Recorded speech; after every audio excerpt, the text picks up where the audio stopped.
Peace be with you. I'm Uncle Ivan.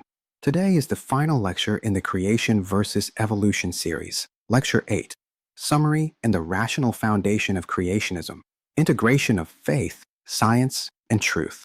After 7 lectures of in-depth exploration, today we will integrate all arguments and see how creationism provides a solid foundation for our faith, life, and witness. This lecture is very substantial. Proceed with caution, especially suitable for insomniacs to listen to before bed. In addition, there are links in the description to my Patreon with in-depth reflection questions and discussion materials related to this lecture. Struggling to understand your child's world? Achieve better parent-child harmony with Parent Bridge, free AI bringing you surprisingly tailored communication techniques. Get ready for game-changing ideas. Okay, let's get started. Dear students, after 7 lectures of intensive study, we have completed a comprehensive exploration of this profound worldview battle between creationism and evolution. Let us review this journey. In Lecture 1, we established the philosophical and theological foundation of creationism, clearly pointing out that God is the first cause. Creation is a transcendent act of creation ex nihilo and cannot be confused with evolution, which is a secondary cause natural process. We saw that creationism provides a rational foundation for scientific research because God's faithfulness guarantees the uniformity of natural laws. And since humans are created in God's image, our reason is reliable. Conversely, evolution is philosophically self-refuting because if our thinking is merely the product of blind chemical reactions, we have no reason to trust any thinking, including evolution itself. In Lecture 2, through rigorous biblical interpretation, we proved that the 6 days of creation are literal, each day being a true 24-hour period. The Hebrew word yom in Genesis chapter 1, when used with ordinal numbers, evening and morning, and numbers, without exception in the Old Testament, refers to literal days. Exodus 28:11 is decisive evidence, as God equates the human 6-day work week with the 6 days of creation, establishing the foundation for the Sabbath. If the creation days were not literal days, this analogy would be completely meaningless. We also saw that the genealogies in Genesis chapters 5 and 11 provide a tight chronology, with precise age records from Adam to Abraham, allowing us to calculate the age of the earth to be between 6,000 and 12,000 years. More importantly, the biblical creation order has at least 30 fundamental conflicts with evolutionary theory, such as the earth being created before the sun, plants before the sun, land plants before marine life, birds before land animals, all completely opposite to evolution's timeline. In Lecture 3, we examined scientific evidence from geology, astronomy, and biology, all supporting a young Earth worldview. We saw that radiometric dating is built on 3 unverifiable assumptions. Initial conditions are known, decay rates are constant, and closed systems. When these methods are used to test volcanic rocks of known age, the results are often wildly wrong. For example, rocks from the 1980 Mount St. Helens eruption were dated at millions of years old. Even more striking, the RATE project found carbon-14 in diamonds claimed to be billions of years old, yet carbon-14 has a half-life of only 5,630 years and should be completely undetectable after 100,000 years. This strongly indicates these samples are only thousands of years old. We also saw soft tissue, flexible blood vessels, red blood cells, and collagen discovered in dinosaur fossils. Biological materials cannot be preserved for 65 million years.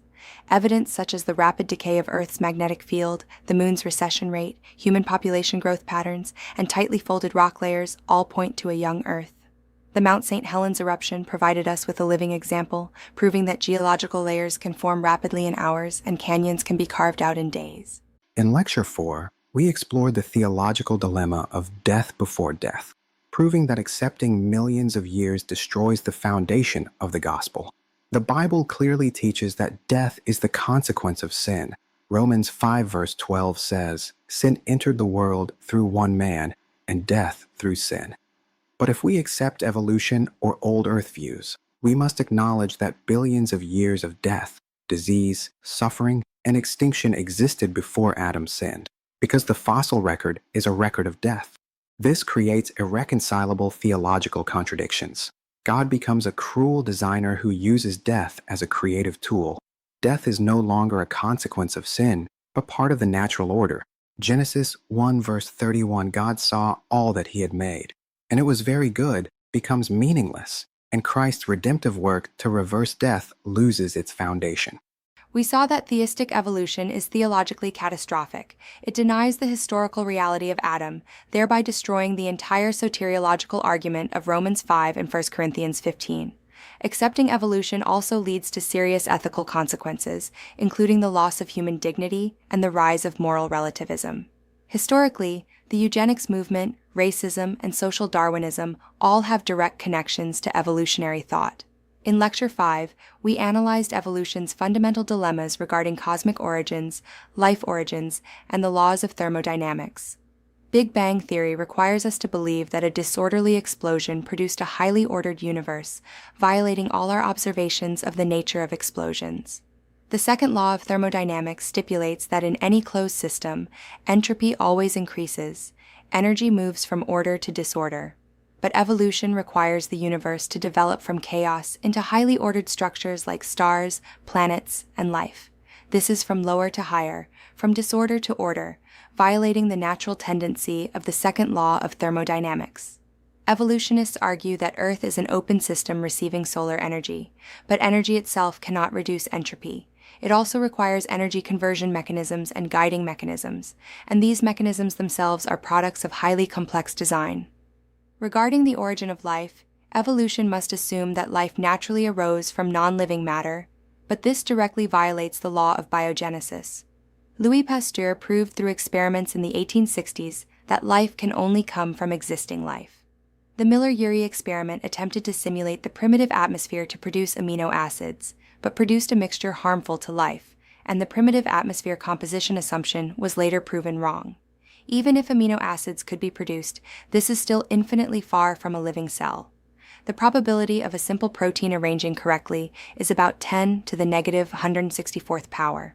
Mathematicians tell us that events with probabilities less than 10 to the negative 50th power are practically impossible.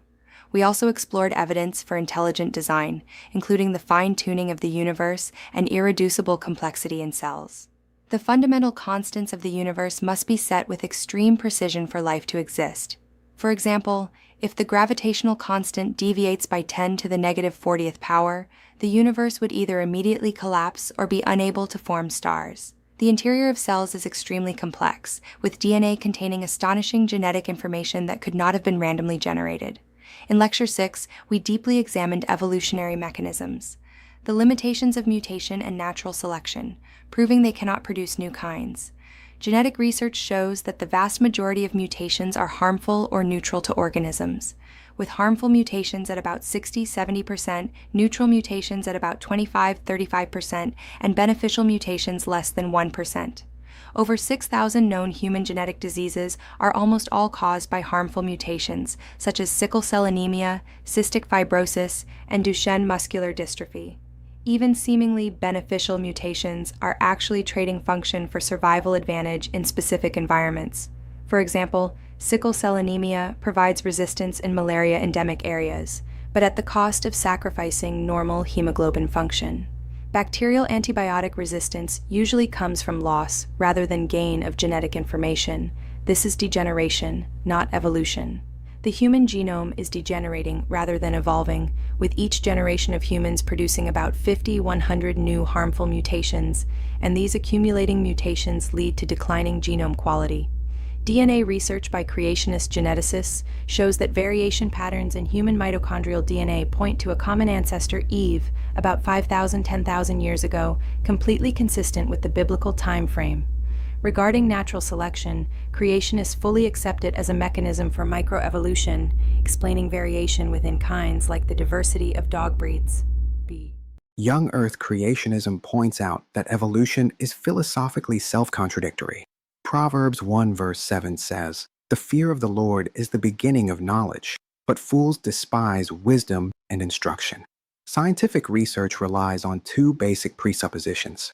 First, the uniformity of natural laws. That is, the universe follows the same laws across time and space.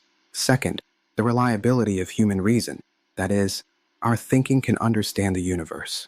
Creationism can provide a rational foundation for these two presuppositions. Natural laws are uniform because God upholds all things by his power. Hebrews 1 verse 3 says he is sustaining all things by his powerful word, and God is unchanging. Numbers 23:19 and 1 Samuel 15 verse 29 both emphasize this point. Human reason is reliable because we are created in God's image. Genesis 1 verses 26 to 27 records, able to reflect his rationality. Genesis 8:22 says, "As long as the earth endures, seed time and harvest, cold and heat, summer and winter, day and night will never cease." God promises the continuity of natural laws. This is the foundation of scientific research. But if evolution is true, we face a serious dilemma. If evolution is true, then our brains are merely the product of millions of years of random processes. Our thoughts are the inevitable result of blind chemical reactions, rather than choices based on rational reasons. Our beliefs, including evolution itself, are not believed because they are true, but only because they happen to aid survival. Famous philosopher C.S. Lewis pointed out, "If all thinking is the product of non-rational causes like evolution, then we have no reason to trust any thinking, including evolution itself." The conclusion is, evolution is anti-scientific and anti-knowledge because it destroys the foundation of reason and science. When evolutionists explain the uniformity of natural laws, they can only answer, "Because it has always been uniform in the past, so I expect it will be uniform in the future." This is a logical fallacy, circular reasoning. They use what needs to be proven, that is, the uniformity of natural laws, to prove itself. In contrast, creationism provides a reasonable foundation. Natural laws are uniform because God is faithful. His word is reliable.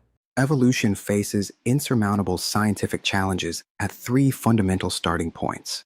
The first dilemma is that cosmic origins violate the second law of thermodynamics. The second law of thermodynamics, also called the law of entropy increase, stipulates that in any closed system, entropy, that is disorder, always increases. Energy always moves from order to disorder, from higher to lower. Illustrative examples: a tidy room, if no one organizes it, will become increasingly messy, will not automatically become tidy. A building, if not maintained, will decay and collapse, will not become new by itself. A watch, if not wound, will stop running, will not become more accurate. But evolution requires the universe to spontaneously develop from chaos, that is the high entropy state of the Big Bang, into highly ordered structures like stars, planets, and life. This is from lower to higher, from disorder to order, violating the natural tendency of the second law of thermodynamics. Evolutionists argue that Earth is not a closed system. The sun provides energy, so can reduce entropy. But young Earth creationism refutes. Energy itself cannot reduce entropy. Three things are needed. First, an energy source like the sun. This exists. Second, an energy conversion mechanism like photosynthesis. This does not exist. Third, a guiding mechanism like design blueprints, genetic information. This also does not exist. Without pre-existing complex mechanisms, energy only accelerates destruction, not creates order. Psalm 19:1 says, "The heavens declare the glory of God, the skies proclaim the work of his hands. The order of the universe points to an intelligent designer, not random processes." The second dilemma is that life origins violate the law of biogenesis. The law of biogenesis is a fundamental law of science, stipulating that all life comes from existing life. Life does not spontaneously generate from non-living matter. This is a scientific law confirmed by countless experiments, proven by Louis Pasteur in the 1860s. But evolution must assume that about 3.8 billion years ago, life naturally arose from non-living chemical substances. This is called chemical evolution or abiogenesis. This directly violates the law of biogenesis. Experimental evidence shows failure. The Miller-Urey experiment in 1953 attempted to simulate the primitive atmosphere to produce amino acids, but produced a mixture harmful to life, required human intervention to separate amino acids, and the primitive atmosphere composition assumption was proven wrong. Even if amino acids could be produced, this is still infinitely far from a living cell. From amino acids to proteins, from proteins to living cells, each step requires extremely precise information and complex mechanisms. Random processes cannot produce this information. The impossibility of probability, a simple protein containing 150 amino acids, the probability of correct arrangement is about 10 to the negative 164th power. The simplest living cell requires hundreds of different proteins to exist simultaneously and operate in coordination. Mathematicians tell us that events with probabilities less than 10 to the negative 50th power are practically impossible. Psalm 139:13-14 says, "For you created my inmost being, you knit me together in my mother's womb. I praise you because I am fearfully and wonderfully made. Your works are wonderful, I know that full well." The third dilemma is the fundamental failure of biological evolutionary mechanisms. We analyzed in detail the limitations of evolutionary mechanisms in Lecture 6. Regarding mutations, 99.99% are harmful or neutral, leading to loss rather than gain of genetic information, unable to produce new, complex genes. Regarding natural selection, can only preserve already existing genetic information, cannot create new information, leads to variation within kinds, that is microevolution, but cannot cross kind boundaries, that is macroevolution, cannot explain irreducible complexity, such as bacterial flagella, blood clotting system, I. Genesis 1 verses 11 to 12 says, "Then God said, let the land produce vegetation, seed-bearing plants and trees on the land that bear fruit with seed in it, according to their various kinds. And it was so." The land produced vegetation, plants bearing seed according to their kinds. According to their kinds appears 10 times, emphasizing the kind boundaries of organisms. Observational evidence completely conforms to this teaching. Although creation is God's transcendent work, the first cause, not within the scope of natural science's secondary causes, scientific evidence completely conforms to the young earth creationist worldview. We examined a large amount of evidence in Lecture 3. Here we summarize the most critical items. The first evidence is radioactive carbon, 14 in ancient samples. Discovery: diamonds claimed to be 1 to 2 billion years old. Detected significant carbon, 14. Coal seams claimed to be hundreds of millions of years old. Detected carbon, 14. Dinosaur fossils claimed to be 65 million years old. Detected carbon, 14. What does this mean? Carbon, 14 has a half-life of only 5,730 years. Theoretically, after 100,000 years, it should be undetectable. But finding carbon 14 in samples hundreds of millions of years old, there is only one explanation. These samples are only thousands of years old, not hundreds of millions of years. Evolutionists explain this as contamination or background radiation. But young Earth creationism refutes. Diamonds are the hardest substance on Earth, impossible to be contaminated externally. Carbon-14 content is too high, far exceeds what background radiation can explain. Multiple independent laboratories obtain the same results. The second evidence is dinosaur soft tissue. Dr. Mary Schweitzer discovered in T-Rex femur fossils flexible connective tissue, intact blood vessels, red blood cells, collagen. What does this mean? Biological materials have no known method to be preserved for more than tens of thousands of years, absolutely impossible to be preserved for 65 million years. Job 40:15-18 may describe dinosaurs. Look at Behemoth, which I made along with you, and which feeds on grass like an ox. What strength it has in its loins, what power in the muscles of its belly. Its tail sways like a cedar, the sinews of its thighs are close-knit, its bones are tubes of bronze, its limbs like rods of iron. The Bible hints that humans and large creatures, possibly dinosaurs, existed simultaneously, completely consistent with young Earth creationism. The third evidence is the rapid decay of Earth's magnetic field. Observation: since precise measurements began in 1835, Earth's magnetic field has been decaying at a rate of about 5% per century. Extrapolation results: if extrapolated backward, Earth can only be thousands of years old. If Earth were really 4.5 billion years old, the early magnetic field would be so strong life could not exist. Evolutionists explain that the magnetic field reverses and restores. But young Earth creationism refutes. Even with reversals, overall energy is still decaying. The RATE project shows magnetic field reversals may have occurred rapidly during Noah's flood. The fourth evidence is human population growth patterns.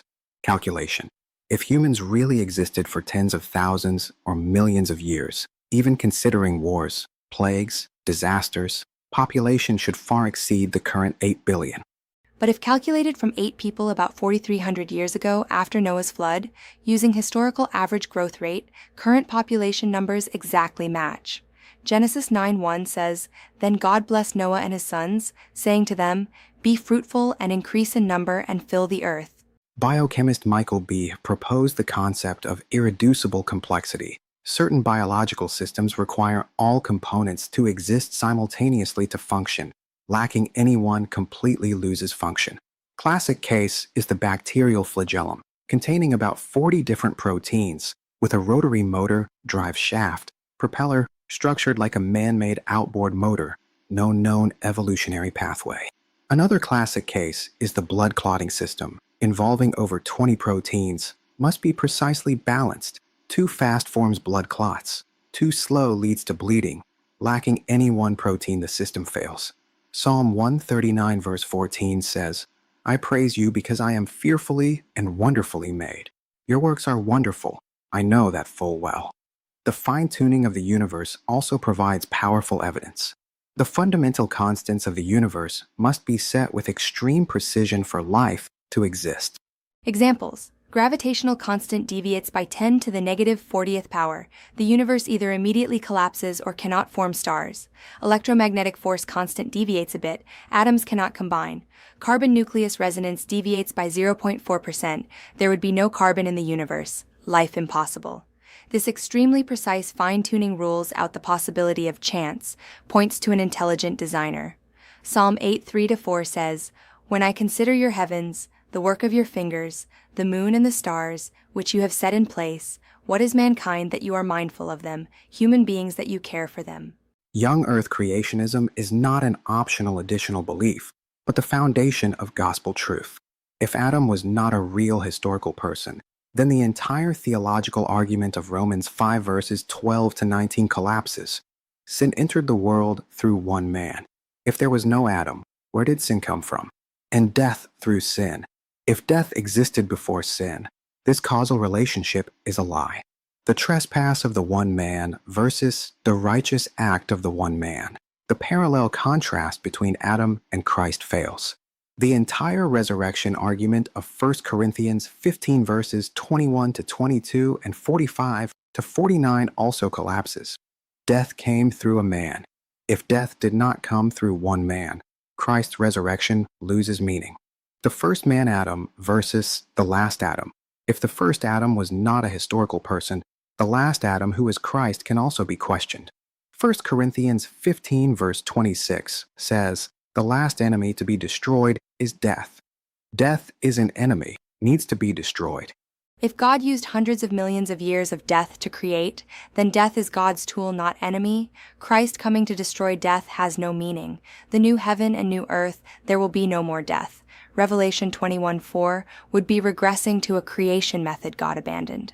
This logical absurdity shows that death could never have been part of God's original creation. Mark 16:15 says, "He said to them, 'Go into all the world and preach the gospel to all creation.'" The complete gospel message should start from creation. The logical chain of the gospel. First, creation. God created a perfect world. Humans are created in his image. Genesis 1-2. Second, fall. Adam sinned. Death entered the world. Genesis 3. Third, curse. The whole creation is in decay. Romans 8:20-22. Fourth, promise. The offspring of the woman will crush the serpent's head. Genesis 3:15. Fifth, redemption. Christ came as the last Adam, reversing the curse. Romans 5:12-19. Sixth, resurrection. Christ overcame death. 1 Corinthians 15:20-22. Seventh, renewal. New heaven and new earth, restoring original perfection. Revelation 21:22. If Genesis is not reliable, the entire gospel narrative loses its foundation. In postmodern, secularized society, people question biblical authority. Creationism provides a critical apologetics starting point. When people ask, "Is the Bible reliable?"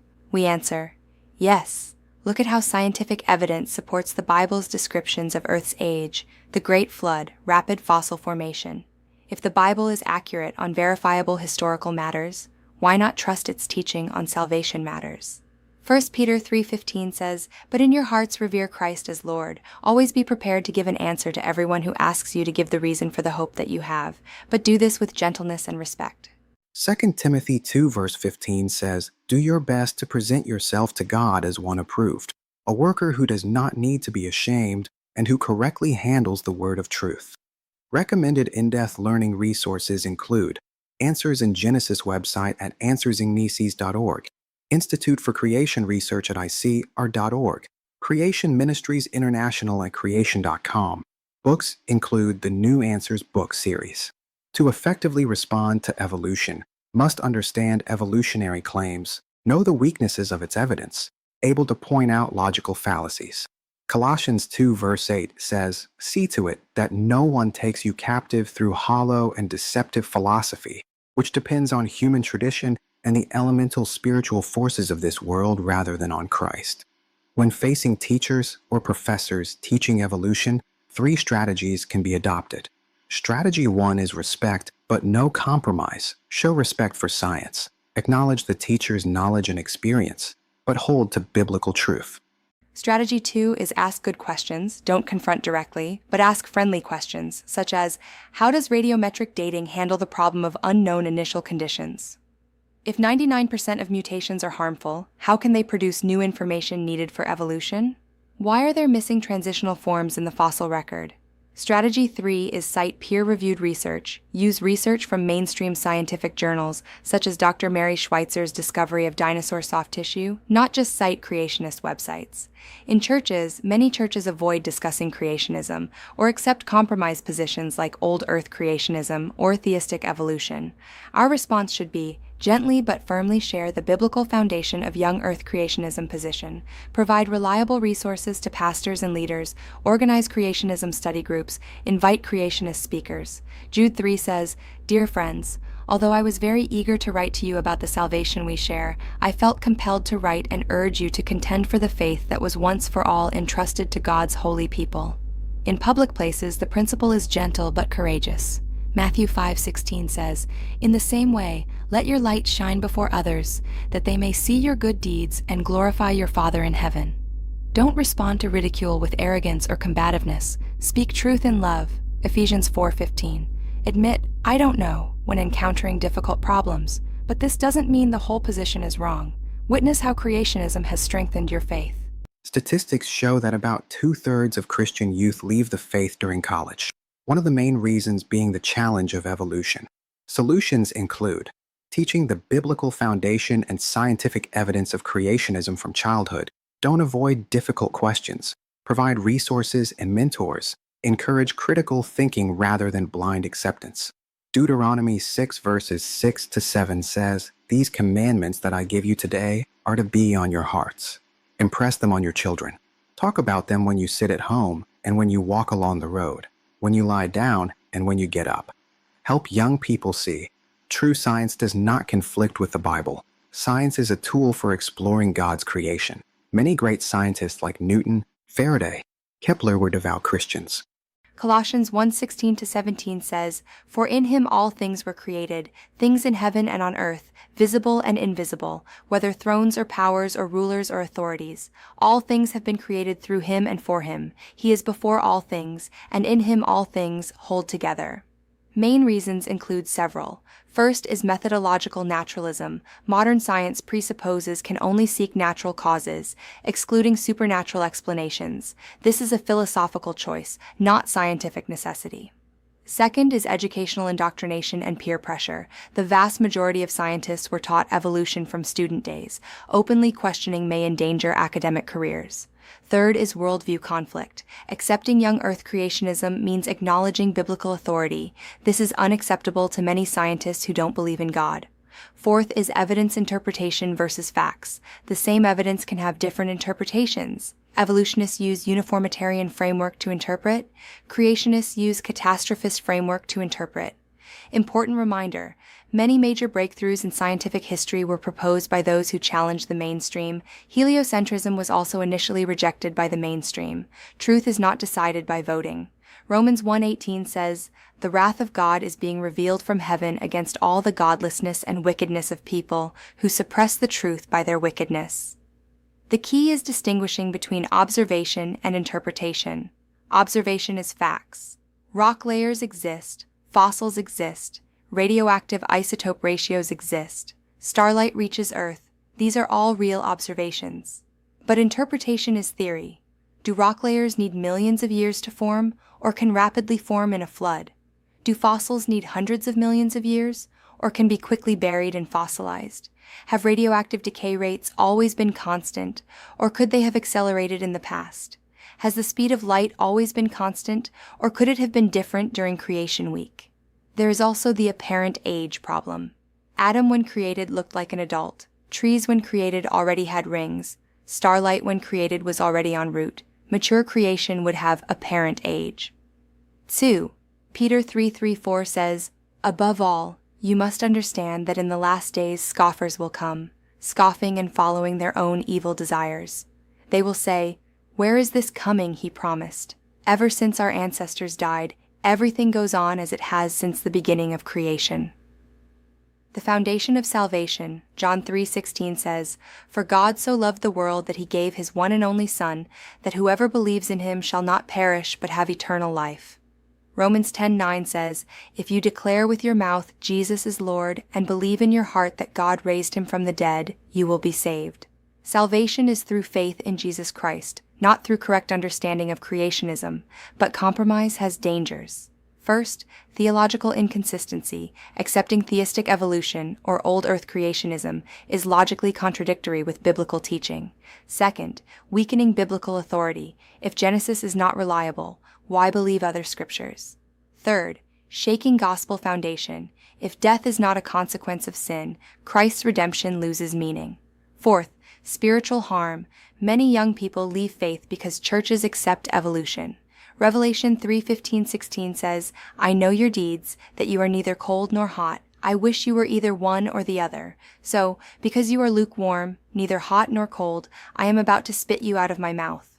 Although those holding compromised positions may be saved, their witness will be weak and powerless, causing harm to the next generation. Creationism is not merely academic theory, but profoundly affects our worldview and life. Regarding meaning of life, evolution says we are accidental products of the universe, no ultimate purpose. Creationism says we are created to glorify God, enjoy Him, be with Him forever. Ecclesiastes 12:13 says, "Now all has been heard. Here is the conclusion of the matter. Fear God and keep His commandments, for this is the duty of all Ma." Dear students, after 8 lectures of intensive study, we arrive at the following convictions. Creationism is a rational, well-founded belief. Young Earth creationism is not blind faith, but built on, first, solid biblical foundation, clear scriptural teaching, historical Christian orthodoxy. Second, powerful scientific evidence. Multiple evidences challenging old Earth, supporting young Earth and global flood. Third, sound philosophy, providing foundation for scientific rationality, while evolution is self-refuting. Evolution is fundamentally untenable. Evolution faces insurmountable difficulties. First, logical collapse, destroys the foundation of science and reason. Second, scientific challenges, violates second law of thermodynamics and law of biogenesis. Mechanisms cannot produce macroevolution.